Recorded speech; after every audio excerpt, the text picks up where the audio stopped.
আসসালামু আলাইকুম ভিউয়ার্স, আজকের আলোচ্য বিষয় হচ্ছে কজেটিভ ভার্ব। তো কজেটিভ ভার্বটা কি? যে ভার্বগুলো নিজে কাজ করে না, অন্যকে দিয়ে কাজ করায়। সহজ করে বলতে গেলে যে ভার্বের মাধ্যমে সাবজেক্ট অবজেক্টকে দিয়ে কাজ করিয়ে নেয় তাই কজেটিভ ভার্ব।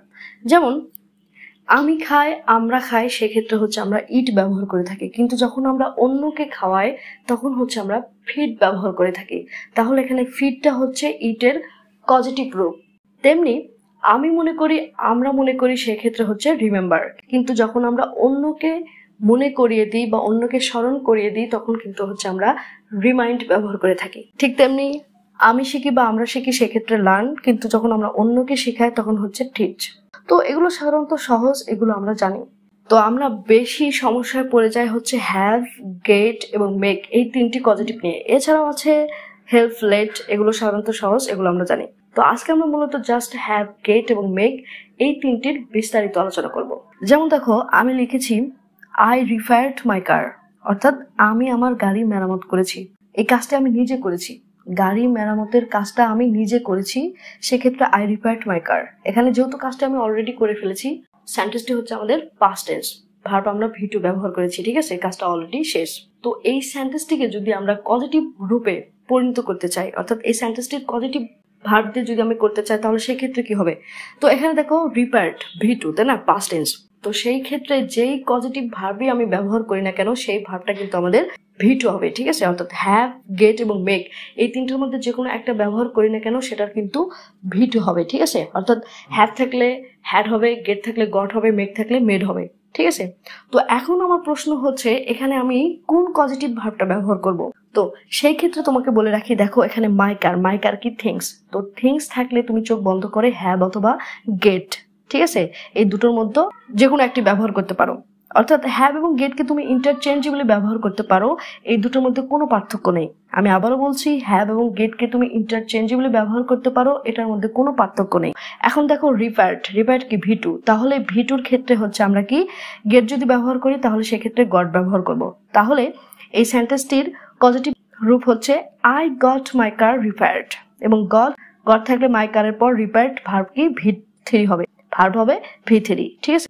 আবার যদি আমি হ্যাভ দিয়ে করি তাহলে সেই ক্ষেত্রে হবে I had my car repaired, ঠিক আছে। তো এখানে গট এবং হ্যাড এটা কিন্তু হচ্ছে আমাদের পজিটিভ ভার্ব হিসেবে ব্যবহার করা হয়েছে। যেহেতু রিপেয়ার্ড এখানে ভি2, সেই ক্ষেত্রে হচ্ছে আমরা গট এবং হ্যাড ব্যবহার করেছি, ঠিক আছে। তো তাহলে যখন আমি বলছি I repaired my car, that means কাজটা আমি নিজে করেছি। কিন্তু যখন আমি বলছি I got my car repaired অথবা I had my car repaired, তখন বোঝাইতেছে যে কাজটি আমি অন্যকে দিয়ে করিয়ে নিয়েছি, অর্থাৎ গাড়ি মেরামতের কাজটা আমি অন্যকে দিয়ে করিয়ে নিয়েছি। যখন আমি কাজটা অন্যকে দিয়ে করিয়ে নিব তখনই হচ্ছে আমরা পজিটিভ ভার্ব ব্যবহার করব। আশা করছি বিষয়টা একদম ক্লিয়ার। তো এখন তোমাকে বলে রাখি যে হ্যাভ এবং গেট এই পজিটিভ দুটো ভার্বের মধ্যে কোনো পার্থক্য নেই, এদেরকে তুমি ইন্টারচেঞ্জেবলি ব্যবহার করতে পারো। যেমন আমি বলছি যে I will get my hair cut next week, অর্থাৎ পরের সপ্তাহে আমি আমার চুল কাটাবো। দ্যাট মিনস আমি চুল কারো কাছ থেকে কেটে নিব, কাজটা আমি অন্যকে দিয়ে করাবো, সেই ক্ষেত্রেই তো হচ্ছে আমরা পজিটিভ ভার্ব গেট ব্যবহার করেছি, তাই তো। তো এই ক্ষেত্রে যদি আমি বলি I will have my hair cut next week, কি সেন্টেন্সটি কি রং? না, একদমই রং না, সেন্টেন্সটি একদম কারেক্ট। অর্থাৎ দেখো এখানে তুমি গেট এর পরিবর্তে কিন্তু হ্যাভ ব্যবহার করতে পারছো। I will get my hair cut next week, I will have my hair cut next week, there is no difference, দুটোর অর্থ কিন্তু একই। তো কথাটা এই জন্যই বললাম যে তো অনেকে হয়তো একটু দ্বিধায় পড়ে যাবে যে I had my car repaired, এই সেন্টেন্সটি একটু ইনকারেক্ট মনে হচ্ছে, তাই না? তো এটা তো কারো মুখে শুনি নাই বা কোনো বই দেখি নাই, তো তাদেরকে বলে রাখি এই সেন্টেন্সটি কিন্তু 100% কারেক্ট। তবে I got my car repaired এটা হচ্ছে বহুল প্রচলিত, ওই ফর্মাল আর মোর ইনফর্মালের একটা ব্যাপার, এই জাস্ট পার্থক্য। এবার সব মেক নিয়ে আলোচনা করা যাক। তো আমরা বলেছি যে থিংস এর ক্ষেত্রে হচ্ছে আমরা হ্যাভ অথবা গেট ব্যবহার করতে পারি, কিন্তু পার্সনের ক্ষেত্রে হচ্ছে আমরা মেক ব্যবহার করব, ঠিক আছে।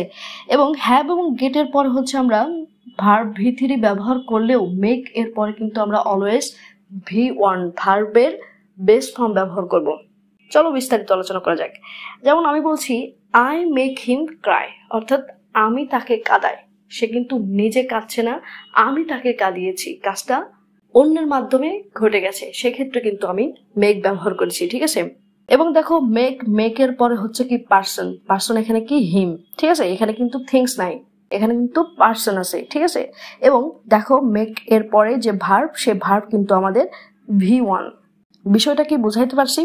ঠিক তেমনি যদি বলি আই মেক দেম লাফ, অর্থাৎ আমি তাদের হাসাই। ঠিক তেমনি যদি পাস্ট টেন্সের ক্ষেত্রে বলি যে I made her clean the house, অর্থাৎ আমি তাকে দিয়ে ঘরটি পরিষ্কার করাই, অর্থাৎ তাকে দিয়ে ঘরটি পরিষ্কার করিয়েছি। তো এটাকে তুমি ফোর্সফুলি বলতে পারো, সমস্যা নাই। তো আরেকটা পার্থক্য হ্যাভ এবং গেট এরপরে মেকের যে আরেকটা পার্থক্য, সেটা হচ্ছে ফোর্সফুলি যখন তুমি কাউকে দিয়ে কাজটি করিয়ে নিবে তখন কিন্তু হ্যাভ এবং গেট এর পরিবর্তে তোমাকে মেক ব্যবহার করতে হবে। আমি আবারও বলছি, যখন তুমি কাউকে দিয়ে ফোর্সফুলি কাজ করিয়ে নিবে তখন তুমি হচ্ছে মেক ব্যবহার করবে। লাইক আমি বলছি I made her clean the house, অর্থাৎ আমি তাকে দিয়ে ঘরটি পরিষ্কার করিয়ে নিয়েছি, অর্থাৎ সে চাইছিল না কাজটি করতে, কিন্তু আমি তাকে ফোর্সফুলি যেভাবেই হোক তাকে রাজি করিয়েছি, তাকে দিয়ে কাজটি করিয়ে নিয়েছি। তো সেই ক্ষেত্রে হচ্ছে আমরা মেক ব্যবহার করব। এবং যেহেতু অলরেডি কাজটি শেষ হয়ে গেছে সেহেতু সেই ক্ষেত্রে হচ্ছে আমরা পাস্ট টেন্স হিসেবে মেক এর পাস্ট ফর্ম মেড ব্যবহার করেছি, ঠিক আছে। এবং মেক মেড যেটাই ব্যবহার করো না কেন অলওয়েজ এক্ষেত্রে ভার্ব কিন্তু আমাদের V1 হবে। এবং দেখো মেক এবং মেডের পরে কিন্তু পার্সন, ঠিক আছে। তো আরো একটি বিস্তারিত আলোচনা করা যাক। দেখো তো প্রথমে আমরা বলেছিলাম যে I had my car repaired. তো এটা হচ্ছে have oblique get plus something plus done, অর্থাৎ কোনো কিছু ডান শেষ হয়েছে, সেক্ষেত্রে হচ্ছে আমরা V3 ব্যবহার করেছি। কিন্তু যখন আমরা have oblique get plus someone ব্যবহার করব তখন হচ্ছে আমরা ডু, অর্থাৎ ভার্বের বেস ফর্ম V1 ব্যবহার করতে হবে, ঠিক আছে। তো আমি বলেছিলাম যে থিংস থাকলে হচ্ছে আমরা হ্যাভ অথবা গেট ব্যবহার করে থাকি, তাই তো। মানে মেক এবং হ্যাভ অথবা গেট এর মধ্যে পার্থক্য বোঝানোর সুবিধার্থে আমি বলেছিলাম যে থিংস থাকলে হ্যাভ এবং গেট ইন্টারচেঞ্জেবলি ব্যবহার করতে পারো, ঠিক আছে। তো আসলে হ্যাভ এবং গেট এর পরে সামথিং সামওয়ান দুটোই থাকতে পারে, কিন্তু মেক এর পরে অলওয়েজ পার্সন অর্থাৎ সামওয়ান থাকবে, ঠিক আছে। বিষয়টা ক্লিয়ার? এক্সাম্পল দেখো, I had my friend drive me to the airport। এখানে had কি পজিটিভ ভার্ব, এরপর কি আছে মাই ফ্রেন্ড আছে, মাই ফ্রেন্ড কি সামওয়ান থাকলে এই ক্ষেত্রে দেখো ডু মানে ভার্বের বেস ফর্ম। দেখো এখানে ড্রাইভ হচ্ছে V1। যদি এখানে মাই ফ্রেন্ড এর জায়গায় থিংস থাকতো, কোনো থিংস থাকতো, তাহলে সেই ক্ষেত্রে সামথিং থাকার ক্ষেত্রে সেক্ষেত্রে কিন্তু এখানে V1 না, আমরা V3 ব্যবহার করতাম। বিষয়টা কি বুঝাইতে পারছি? তাহলে I had my friend drive me to the airport, that means আমি আমার বন্ধুকে দিয়ে ড্রাইভ করার কাজটি করিয়ে নিয়েছি, ঠিক আছে। আমি নিজে ড্রাইভ করি নাই, তাকে দিয়ে কাজটি করিয়ে নিয়েছি, তাকে দিয়ে ড্রাইভ করে আমি এয়ারপোর্টে ড্রাইভ করে নিয়েছি, তাই তো। এই কাজটি আমি নিজে করি নাই, অন্যকে দিয়ে করিয়ে নিয়েছি, সেই ক্ষেত্রে হচ্ছে আমরা দেখো এখানে হ্যাড পজিটিভ ভার্ব ব্যবহার করেছি, ঠিক আছে। তো এই হ্যাডের পরিবর্তে আমরা গট ও ব্যবহার করতে পারি, কিন্তু একটা কথা, সেটা হচ্ছে গট প্লাস সামওয়ান এরপরে হচ্ছে আমরা একটা টু ব্যবহার করব, ঠিক আছে। লাইক আমরা বলবো I got my friend to drive me to the airport, ঠিক আছে, অর্থ একই।